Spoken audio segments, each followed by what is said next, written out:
So what are we confessing up to today?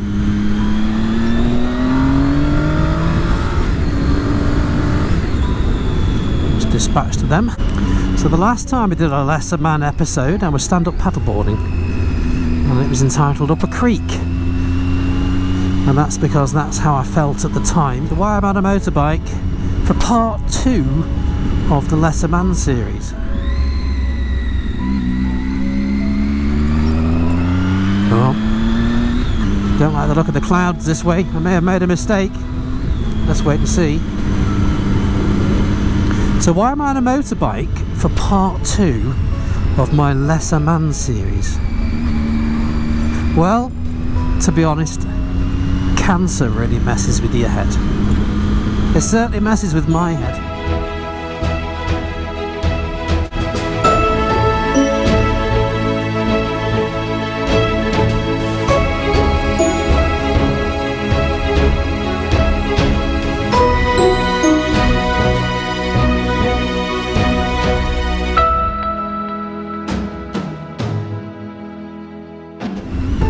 And sometimes you need to get away. You need to sort of take yourself away, get yourself out of the daily grind and find a way to relax, find a way to switch off.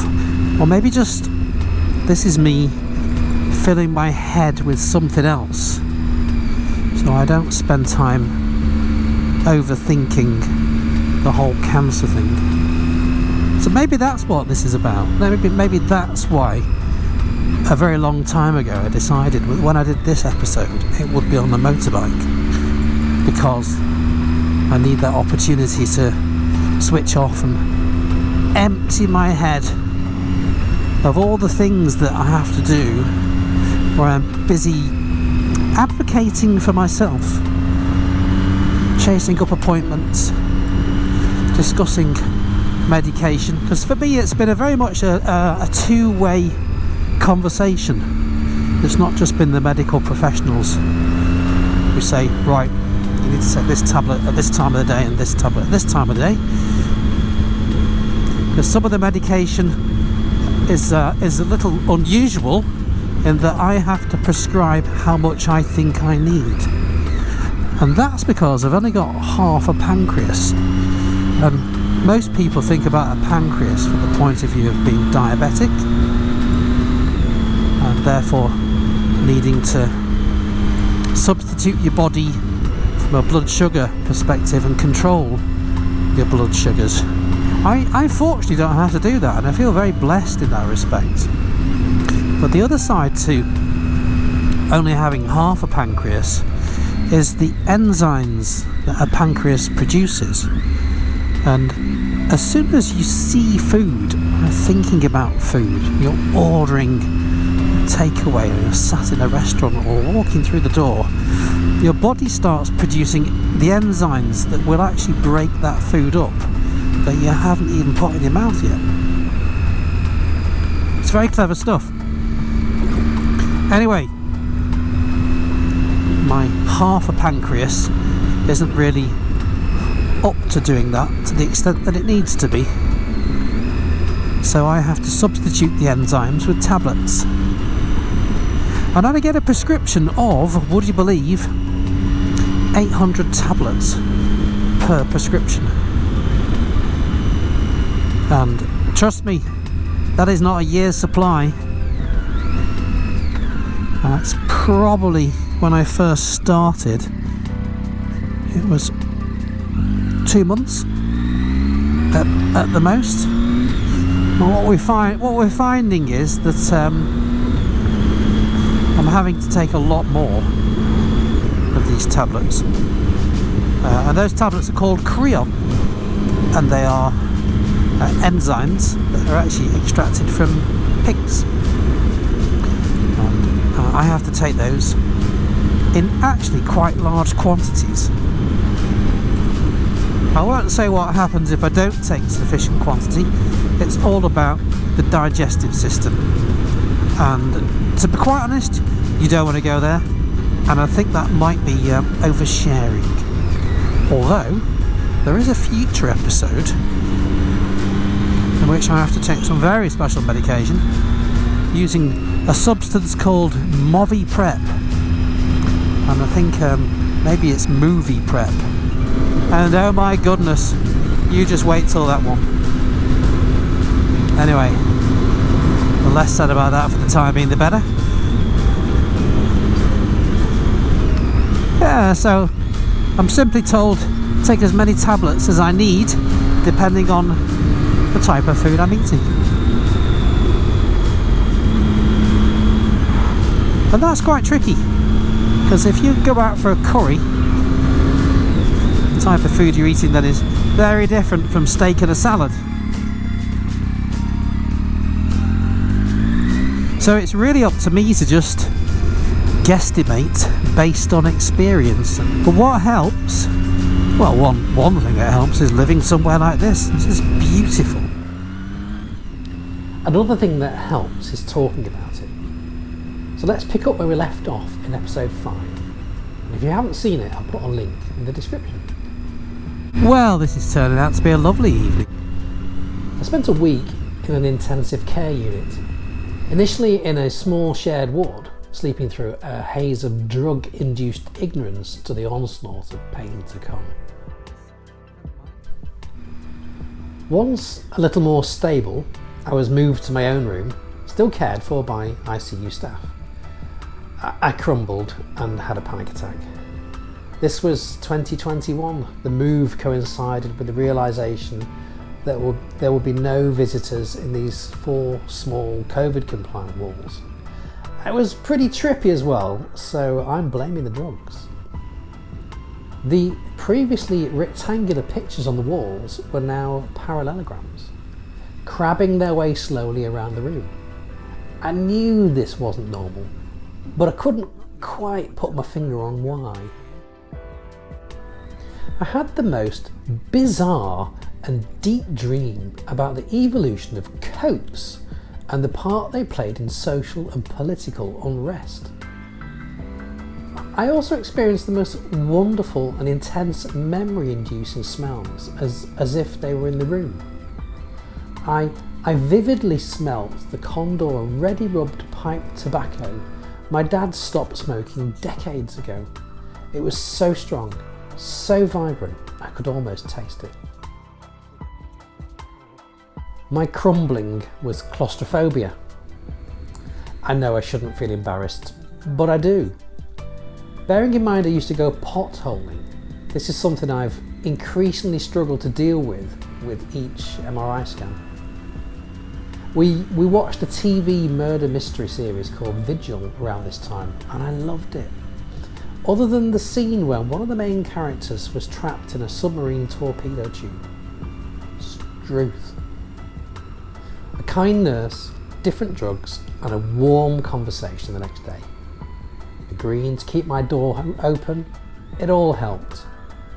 But I still wept when I got in the car with Mrs. Confessor a week later. Am I a lesser man? Absolutely. Physically I'm down 2.5 organs since birth. The visceral fat's days are also numbered. Later, I'm home, in my own bed, recovering, surrounded by the people and things that should be appreciated. So let's ask that question again. Am I a lesser man? No. The pieces that are missing have left voids which are so easily filled with love, family, faith, a wealth that simply isn't monetary. Although I do agree with Mrs. C. My face is better now, it's not quite so round. Less than 2 weeks later, we're back in hospital. It's a post-op review with the surgeon. It's all very light-hearted. How well I'm doing, how mobile I seem to be considering it's only been 12 days. Then he drops the bombshell. They didn't find 1 tumour. They found 7. My voice cracked and my eyes filled. Mrs. C asked the obvious question. Is that all of them? There isn't a straight reply available, which I have to accept. I'm being referred to an oncologist at the Christie in Manchester, which is my local cancer and neuroendocrine centre of excellence. Further tests are being done on the removed part of my pancreas. This will be reviewed by a multidisciplinary team. This is not how we expected the conversation to go. In the meantime, I take the meds, whilst balancing keeping mobile without exhausting myself. Trying not to feel frustrated that life isn't neat and tidy, but then neither am I. Okay, I wasn't expecting this one. Increased abdominal pain, I felt nauseous, faint, blood coming from places it shouldn't. I'm stressed, pretty much demanding to see a GP after a night of broken sleep, interspersed with short but agonising bouts of stabbing pain. The GP is kind but concerned. I'm back in hospital in no time. There are no beds, and a long list of people who deserve to be ahead of me. 11 hours sat in a waiting room chair doesn't suit recent abdominal surgery. However, I didn't mind. I felt safe because I was in the right place and the care was coming. Later I sat up in a ward bed eating toast with a cup of tea at 2 AM. It's surprisingly satisfying. So was the exhaustion-induced sleep that followed. Post-operative liquid had pooled in my abdomen. To drain or not to drain? That is the question in my very own winter of discontent. My surgeon talks to the hospital consultant. The body should reabsorb it over time. Aren't our bodies amazing? It took another day to get out of hospital. Pain management was the only real option until my body could settle down. However, I'm reassured to know no damage is being done when the stabbing starts. I've just revisited that sentence. It's quite disconcerting. I've been living the dream today. Mrs. Confessor and I had a trip to the tip. She knows how to show a guy a good time. To be fair to my wonderful wife, we carry on to the village for a light lunch. It feels decadent. It's lovely to have a change of scene and the space to chat. We're back in the village later as a family to try a new ice cream parlour. The decadence meter is off the scale. Mercifully, my blood glucose levels are not. It's early days, but at the time, my lesser tumoured pancreas is still performing well. We go home, I'm exhausted, and sleep for 2 hours before dinner. Welcome to my world. Earlier in my recovery, I'd turn in with a sleeping tablet at about 10:30. Sleep until midnight, lay awake for half an hour, drop off, wake up again at maybe 1:30 for another 30 minutes and nod off again until between 4 and 4:30 AM. Often, that was all the sleep I'd get. I'd be sat up in bed reading the paper on my tablet and drinking tea, toughing it out until 6 AM when I could have some more painkillers. While it sounds a bit rough, this was the time of day I did most of this writing. Even though I hadn't started therapy at the time, it turns out jotting my thoughts down is actually very helpful. I'm impatient with myself, even though I know I'm doing well. I'm napping like an OAP when there are so many things I could be doing. I'm desperately keen to get back to work, yet aware that I'm not ready yet. It's so frustrating, it's exhausting, so I end up having another nap. 6 hours. 6 hours! I bet you're thinking, what's happened to the old drama queen now? Yes, I get it, but you don't understand. 6 hours! It's not another session in A&E. It's not even how long I spent rolling around in pain thanks to pooling pancreatic juice. Oh no, this is 6 hours of solace, 6 hours of soothing, restorative, reviving sleep. You have no idea, trust me. I haven't slept for 6 hours straight in 2 months, so humour me if I go on a bit. I'm in the process of agreeing a phased return to work. There's a balance I need to find. I'm ready to exercise what Hercule Poirot called the little grey cells. The equilibrium I'm searching for is, I think, a normality I lost 2 years ago when I entered a world of uncertainty. By this point, I've spent 5 months in a bizarre arrangement. Or is it? I've been allowed to focus on me. I've used the services available to me and my powers of persuasion, my energy to chase, cajole, to do whatever I can to help me. 5 months to recover, to rest, for the pain to reduce, to get better. To be well is not just a physical intent. To be well, I need to be content in my mind. I'm not there yet, but I'm so much better than I was. It's CT scan day. As it's a private appointment, I suspect I'll be in and out in a flash. I'm hoping to be delayed a bit, if I'm honest. So I can just sit quietly for a while. I can't explain it, I just crave silence and I don't want to have to think. It wasn't a CT scan. Someone decided an MRI was needed. I've already mentioned my struggles with claustrophobia. The last MRI was endured with the help of a goodly dose of diazepam. Never have I felt so unprepared. In the past, there was only an automatic voice, the closest thing to human interaction for the thick end of an hour, plus a lot of noise and an ever-building feeling of dread. They slide me back into the torpedo tube again. I'm having a two-way conversation with a Scottish lady. She has a lovely soothing lilt, and it helps. I have an eye mask on. It removed the temptation to peek. Looking at the inside of a coffin an inch from your nose is very reminiscent of a certain scene in Kill Bill. And I don't have the ninja skills to escape being buried alive. I just have bile rising rapidly in my throat. My saving grace, and I never thought I'd hear myself saying this, was Smooth FM. They play the radio when they're not telling you how to breathe. It's a wonderful respite from the deafening noise of the scanner. It's actually so much more. A song typically lasts 3 minutes or so I try singing along in my head. Then I count the number of songs I've heard and I realise I'm halfway there. Before I know it, I'm out, gingerly easing myself off the table. My core strength hasn't recovered yet, so it's easier said than done. So much for a relaxing afternoon. We met the oncologist at the Christie in Manchester today. We'd known this meeting was coming since the 12th of April. It's been a long wait.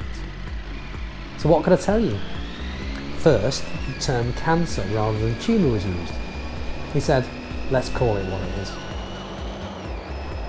He talked about the ongoing review, that they were considering the significantly increased number of cancers found and what that might mean for me.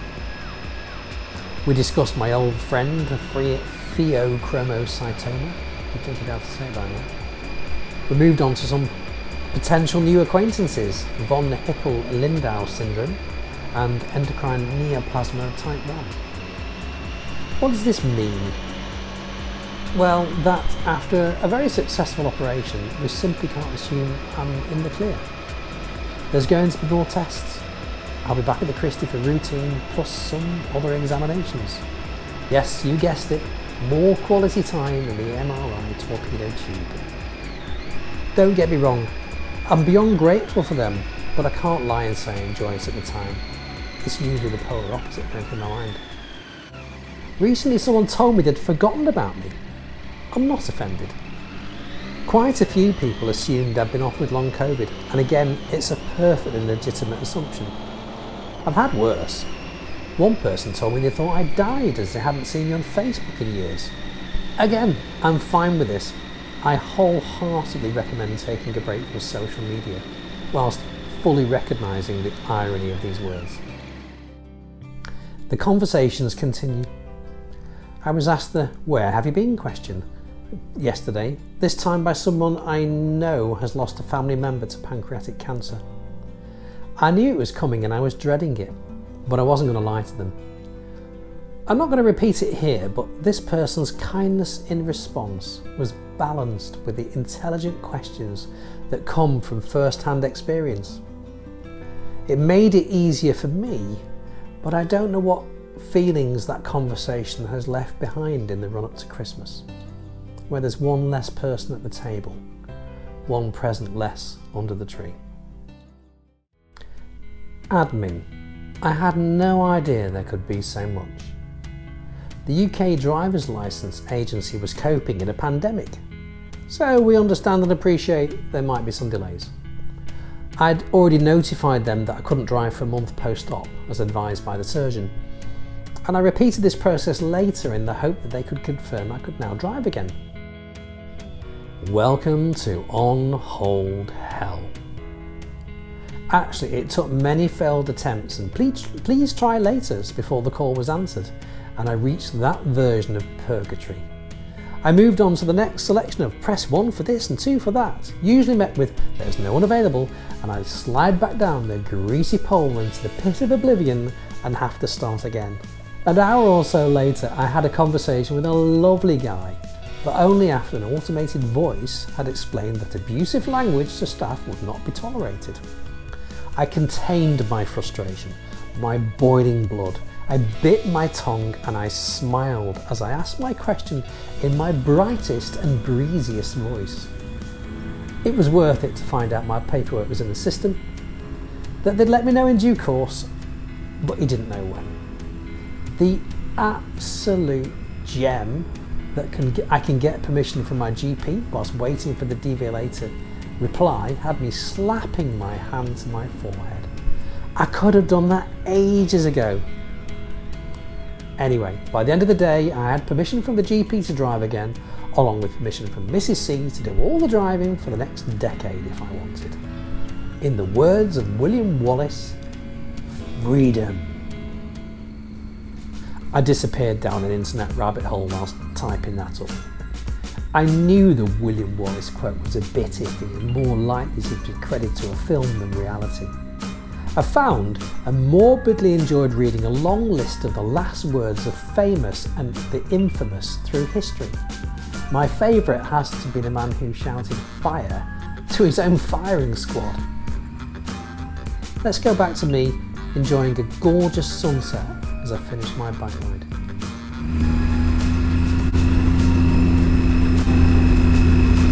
Well, as the sun sets over Port Shrigley, I want to say a very big thank you for sticking with me. If you've made it this far, you're all wonderful people. And I hope you join me next time for another episode of The Confessions of Her. So White Nancy is... there. Let's try this another way. Let's come down. I think White Nancy's about there. Haven't got my glasses on. Is it possible to get a prescription visor? Some say it looks a bit like a nipple sticking out at the top of the hill. Don't mind me, I'll slow down. Taxi drivers.